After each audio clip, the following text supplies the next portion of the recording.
Champion trophy দল থেকে বাদ পড়ার পর থেকেই তো লিটন দাসের রানের বন্যা বয়ে দিচ্ছেন। বিপিএলে টানা রান করছেন এবং স্ট্রাইক রেটও লিটন দাসের হেলদি। অন্যদিকে পারভেজ হোসেন ইমন, যাকে বিসিবি লিটন দাসের বদলে দলেতে নিয়েছেন, তিনি বিপিএলে বরাবরের মতোই ব্যর্থ হচ্ছেন। চলুন পারভেজ হোসেন ইমনের আন্তর্জাতিক ক্যারিয়ারের পরিসংখ্যানটা একটু যাচাই করে নিই। জাতীয় দলের পরিসংখ্যান তার পক্ষে কখনো কথা বলবে না। 7টি টি-20 ম্যাচে পারভেজ হোসেন ইমনের রান মোট মাত্র 88 রান, একটি 50ও নেই। সর্বোচ্চ হচ্ছে 39 রান। স্ট্রাইক রেট টি-20 ফরম্যাটে মানদণ্ডে বেশ কম, 98.47।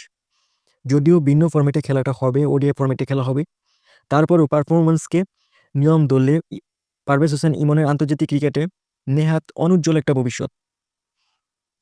কোন বিবেচনায় তিনি দলে রয়েছেন? তবে কি 50 ওভারে কোনো ফরম্যাটে কোনো আসরে ভালো খেলেছেন, রানের বন্যা বয়ে দিয়েছেন? উত্তর আসবে না। 50 ওভারে ফরম্যাটে রান করবেন কি করে? এর মধ্যে তো আর কোনো ওয়ানডে আসরই আসেনি।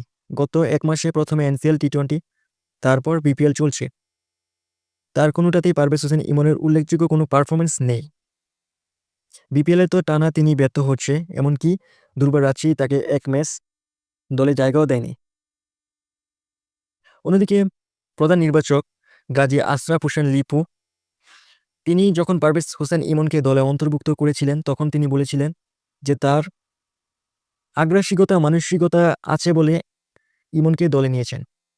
ইমনের আগ্রাসিকতা মানসিকতা আছে, এটাই সব থেকে বড় শক্তি একটা প্লেয়ারের।